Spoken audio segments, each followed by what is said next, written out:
kita membuat PT ya Pak.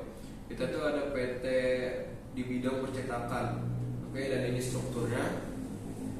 Yang pertama kita itu dari customer segmennya itu kita bakal ngambil market dari korporasi besar dan multinasional.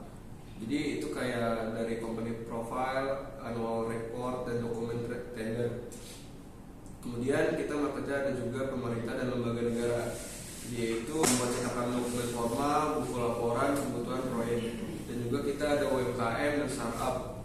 Jadi mereka itu bisa packaging di kita, kemudian dia bisa buat stiker, label, dan katalog. Kemudian ada agensi kreatif NIO, event organizer. Itu visi kita di PT ini, visinya menjadi penyedia layanan percetakan yang terpercaya dan inovatif di Indonesia yang mendukung kebutuhan bisnis dan kreatif secara profesional. Kemudian yang misi kita itu yaitu menyediakan layanan percetakan berkualitas tinggi dengan harga kompetitif, mengutamakan kecepatan, presisi, dan kepuasan pelanggan. Kemudian terus berinovasi dalam teknologi dan desain percetakan. Yang keempat itu mendukung pertumbuhan UMKM dan industri kreatif lewat solusi cetak yang lebih efisien. Kemudian untuk bentuk kanvasnya ini lanjutin yang tadi ya Pak. Tadi kan udah agensi kreatif dan IO, sekarang adalah konsumen individu. Pertama itu ada konsumen individu, jadi mereka itu bisa membuat undangan, kalender custom, photobook, atau personal branding mereka. Kemudian ada klien luar negeri bisa, jadi dia tuh bisa packaging berkualitas ekspor gitu. Kemudian ada value proposition, itu ada one stop printing solution dari desain, prepress, kemudian ada cetak, finishing, dan pengiriman. Kemudian teknologi kita juga mesin cetak digital dan offset terbaru dengan akurasi warna yang sangat tinggi. Pertama ada, terus juga kedua itu ada F3 nih, custom dan personalize. Ya, desain itu lebih fleksibel sesuai dengan brand guideline klien. Kemudian ada service, layanan ekspres, dan deadline ketat untuk kebutuhan korporasi. Kemudian ada sertifikasi quality, yang pertama kita juga punya ISO 9001 untuk jaminan mutu cetakan. Terus ada sustainability, menggunakan bahan ramah lingkungan, diantaranya eco paper dan tinta organik.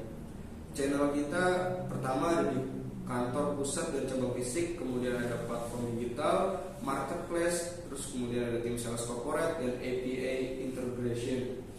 Yang pertama di kantor pusat itu ada cabang fisik untuk klien besar. Terus di platform digital itu kita ada website B2B, customer portal, mobile app, tracking, dan revisi. Dan marketplace kita juga buka di Shopee, Tokopedia, dan Alibaba. Tim sales corporate presentasi dan konsultasi langsung pada klien besar, kayak di korporasi besar atau juga di agensi. Terus APA integration itu terhubung ke sistem klien untuk repeat order otomatis. Kemudian ada customer relationship, yaitu kita ada akun manager khusus untuk customer. Terus ada sistem CRM, kemudian ada garansi quality, live chat, membership corporate. Jadi akun manager khusus itu untuk klien besar. Kemudian sistem CRM ada tracking otomatis, follow up otomatis, dan promo personal. Garansi quality, mencetak ulang kalau adanya cacat pada proses produksi, itu semua gratis. Kemudian ada live chat AI bot, kita pakai 24/7 untuk support cepat. Kemudian ada membership corporate, benefit eksklusif, diskon volume besar, dan fast lane produksi. Kemudian ada revenue streams, cetak produk reguler, ada brosur, katalog, kemasan, dan spanduk. Layanan desain kreatif, ada branding, ilustrasi, dan layout majalah. Kemudian ada langganan bulanan untuk klien tetap seperti brand retail. White label, cetak produk untuk brand lain. Kita bisa buka affiliate gitu loh. Kemudian ada digital product add-on, pertama ada QR code, QR packaging, dan scan to web. Kemudian ada free ekspor dan partnering, penjualan luar negeri, dan percetakan afiliasi. Kemudian yang kedua itu ada key activities, pre-press dan quality control, ada proofing, kolaborasi warna dan layout validasi, produksi sesuai dengan operasional pesanan, finishing dan packaging, laminasi jahit, spiral, UV, dan emboss, desain dan branding, layanan desain internal atau by request. Saya akan menjelaskan tentang rancangan database-nya, tetapi rancangan database di sini yang akan kita sampaikan adalah satu aplikasi yang ada di PT kami. Di sini ada namanya Shiftora. Shiftora ini adalah sistem untuk manajemen karyawannya. Nah, analisis kebutuhan sistem pegawai atau istilahnya sistem pegawai ya, memiliki dua aktor, yaitu user yaitu pegawai, admin itu orang HRD-nya. Nah, berikut penjelasannya. User pegawai dapat melakukan laporan absensi, mengajukan cuti dan melihat laporan cuti. Admin bertugas mengelola data absensi, membuat laporan absensi, mengelola pengajuan cuti dan membuat laporan cuti. Nah, struktur database-nya di sini ada 3 tabel, ada tabel pegawai, tabel absensi dan tabel cuti. Untuk IRD-nya seperti berikut. Tabel pegawai ini sebagai master data pegawai, dia akan berelasi dengan tabel absensi dan tabel cuti. Yang menjadikan kunci relasinya adalah ID pegawai. Jadi di setiap tabel dia memiliki ID pegawai. Nah, kemudian di sini ada relasi di sini pegawai dia bisa melakukan absen di sini many to many, karena kan banyak pegawai melakukan banyak absennya, itu artinya absen pulang dan absen masuk seperti itu. Kemudian pegawai juga mengajukan cuti. Di sini dia juga many to many, karena kan banyak pegawai juga bisa melakukan banyak pengajuan cuti, ya karena cutinya kan nggak mesti harus 1, tapi bisa dalam sebulan bisa 2 gitu. Kemudian di sini admin dia memproses cutinya pegawai. Kemudian admin juga mengelola pegawai. Mengelola pegawai ini maksudnya mengelola data pegawai. Nah, di sini one to many. Kenapa 1? Karena kita bikin adminnya itu yang megang operator sistemnya itu 1 orang. Gitu. Jadi one to many. Many-nya di pegawai adalah dia mengelola banyak pegawai. Dia juga mengelola banyak pengajuan cuti. Kemudian si admin pun mengelola data absensi. Seperti ini. Nah, di sini masuk ke DFD. DFD-nya level 0. Ini alur dari si sistem pegawai ini ya Pak. Alur data ya Pak. Soalnya kan ada use case juga ya. Use case itu kan alur si pelaksanaannya bagaimana. Tapi kalau si DFD ini adalah alur datanya itu mengalirnya bagaimana, seperti itu. Nah, di sini ada user dan admin. User ini dia mengajukan cuti, kemudian feedbacknya dia dapat laporan. Pertama melakukan absen, dia akan dapat laporan absen. Kemudian user mengajukan cuti. Database-nya ini alur untuk si data itu mengalirnya kemana sih gitu loh Pak. Kalau use case dia lebih ke alur aplikasi ini bagaimana gitu. Aliran datanya adalah dia mengelola data absen, mengelola data cuti, kemudian mengelola data pegawai. Nah, dari DFD level 0 ini dia dikembangkan lagi di DFD level 1-nya. Nah, di sini aktor user, di sini ada tanda panah 1 garis tapi bolak-balik, itu artinya dia melakukan dan mendapat feedback gitu ya Pak. Karena saya sebenarnya contoh juga seperti ini. Di user dia melakukan manajemen absen, dia input absen, kemudian dapat laporan absennya. Nah, data manajemen absen ini datanya akan lari ke data absen. Data absennya artinya maksudnya tabelnya atau database-nya. Kemudian user mengajukan cuti, mendapat laporan cuti juga, di proses manajemen cuti nanti datanya akan masuk ke data cuti. Nah, si admin dia melakukan manajemen absen, manajemen cuti, dan manajemen pegawai. Nah, kenapa aktor user atau pegawai ini tidak melakukan manajemen pegawai? Karena hak aksesnya hanya ada di admin. Jadi si user ini atau karyawan ini nggak bisa dia input data dia sendiri, karena hak aksesnya mengelola data pegawai itu ada di si admin saja. Nah, dari level 1 ini dikembangkan lagi ke level 2, yaitu masing-masing proses. Tadi kan kita ada 3 proses, manajemen absen, manajemen cuti, manajemen pegawai. Ini dibongkar lagi atau didetailkan lagi seperti berikut. User input absen itu maksudnya bukan inputnya itu bisa by face gitu Pak, bisa by jempol, itu namanya proses input ya Pak. User input absen, kemudian data akan terekam ke data absen, admin validasi absennya dan melakukan laporan melakukan mengolah data absensi. Dia akan menghasilkan laporan absen. Nah, laporan absen ini diambil dari mana? Dari data absen. Nah, nanti yang mendapatkan laporan absen siapa saja?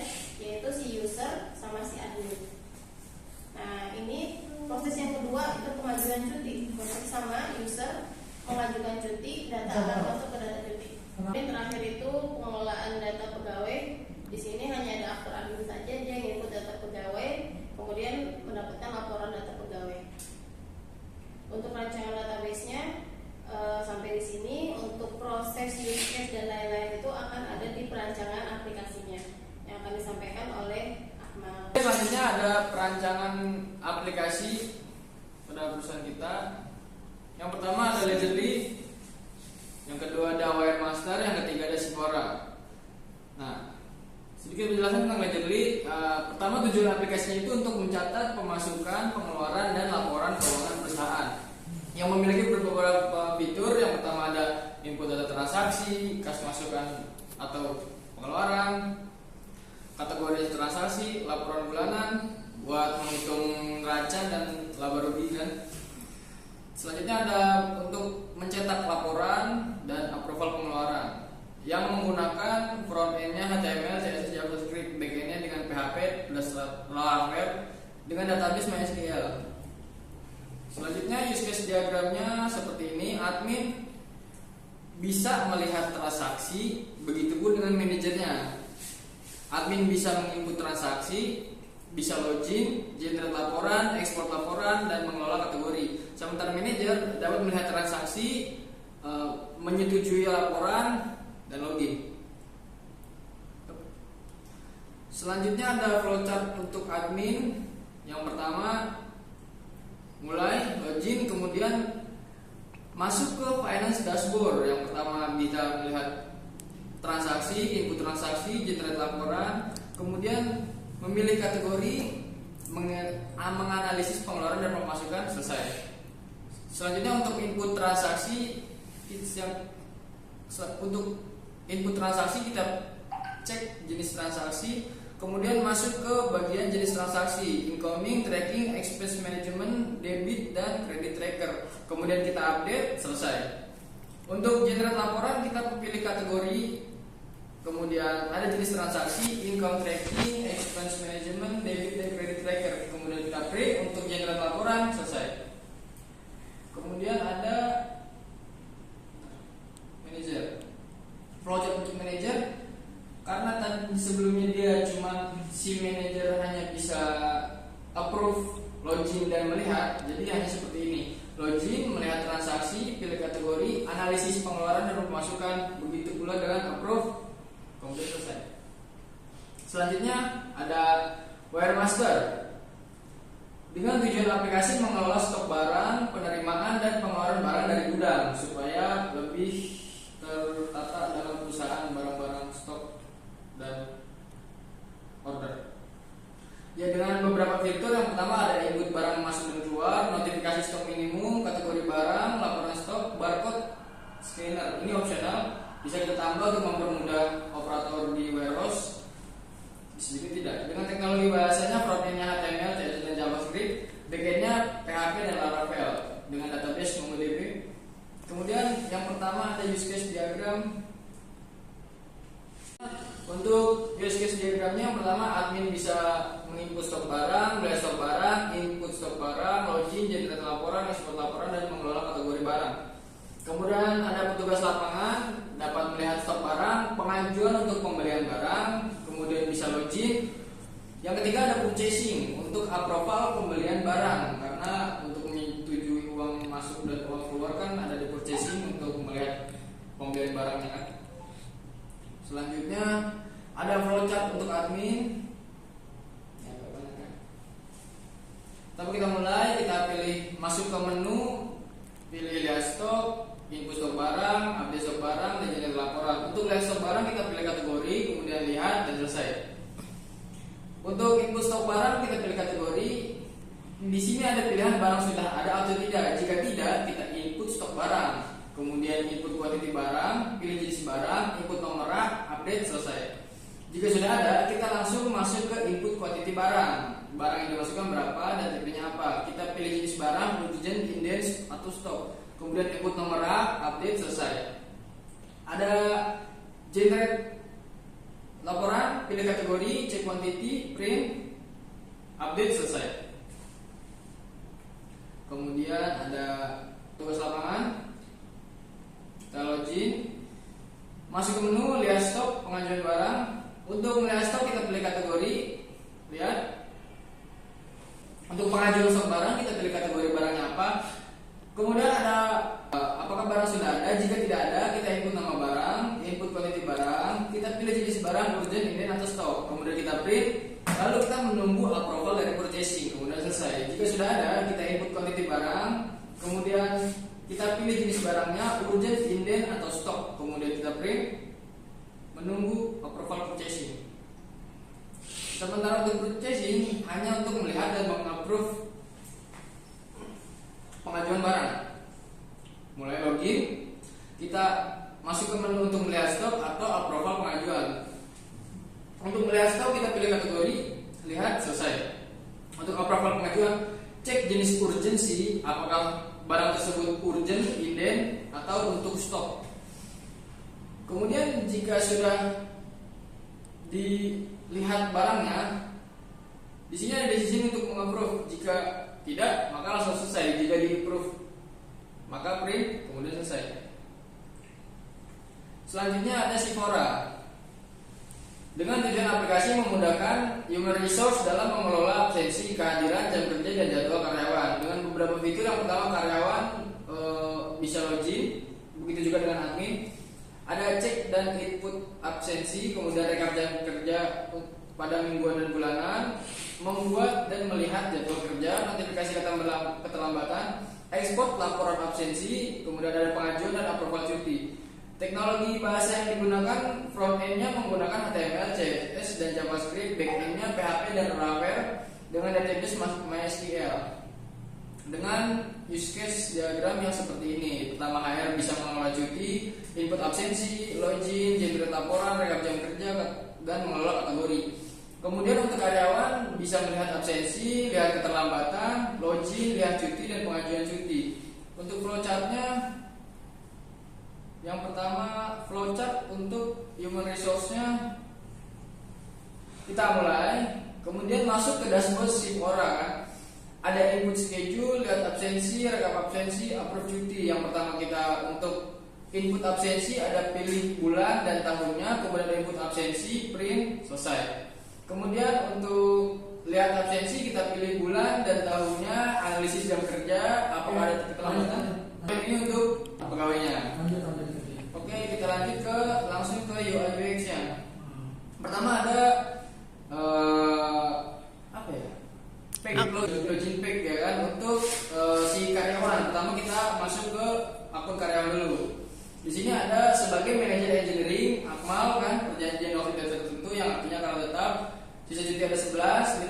Kemudian kita bisa melihat absensi. Ya. Di sini ada tanggal 1 bulan 4. Dari sini ada ternotifikasi keterlambatan. Apa sih pointer? Oh ini. Di sini ada notifikasi keterlambatan selama 3 hari berturut-turut. Yang harusnya dengan jadwal masuk jam 9 pulang jam 5, di sini jam aktualnya ini masuk jam 9 pulang masuknya jam 9.30, pulangnya jam 5:05. Begitu pula dengan 2 hari selanjutnya. Nah, kemudian di sini ada hari yang normal, kemudian ada hari off day atau libur. Kita langsung melihat ke cuti, pengaplikasian cuti. Yang pertama ada riwayat cuti. Ini tanggal permohonan tanggal 10 April 2024. Oke, di sini ada keterangan cutinya. Yang pertama ada pengajuan berwarna abu-abu, yang warna merah untuk di reject atau ditolak cutinya. Kemudian ada yang warna hijau untuk cutinya sudah di ACC. Di sini ada tanggal cuti, tanggal permohonan, jenis cuti, apakah itu cuti, potong gaji atau masuk tanpa keterangan, tidak masuk tanpa keterangan. Kemudian ada alasannya, jadi kan? Kemudian di sini ada keterangan jumlah cutinya 1 hari. Kemudian ada sisa cuti 1 hari, 11 hari dengan persetujuan HRD. Kemudian ada notifikasi berwarna hijau sebagai tanda sudah di-approve. Oke, next. Kemudian kita ambil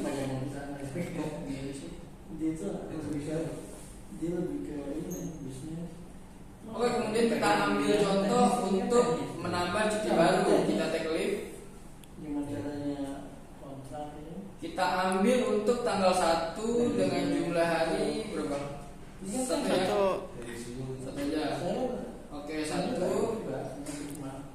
Nah, di sini sudah terlihat tanggal permohonan cuti itu 30 April untuk tanggal 1 Mei 2024. Jadi sudah cuti alasannya 0. Next. Kemudian kita switch user sebagai HRD, kita login sebagai human resource atau karyawan bernama Yogi Pratama sebagai human resource. Kemudian kita masuk ke ini cuti. Kita bisa melihat karyawan juga. Ada beberapa kolega, rekan-rekan karyawan ya. Kemudian kita melihat sebagai human resource, kita bisa melihat dan meng-approve cuti kolega-kolega lain. Di sini ada untuk meng-ACC atau menolak, yang mereject. Seperti itu kira-kira. Oke Pak, mungkin itu aja yang udah setelah disampaikan.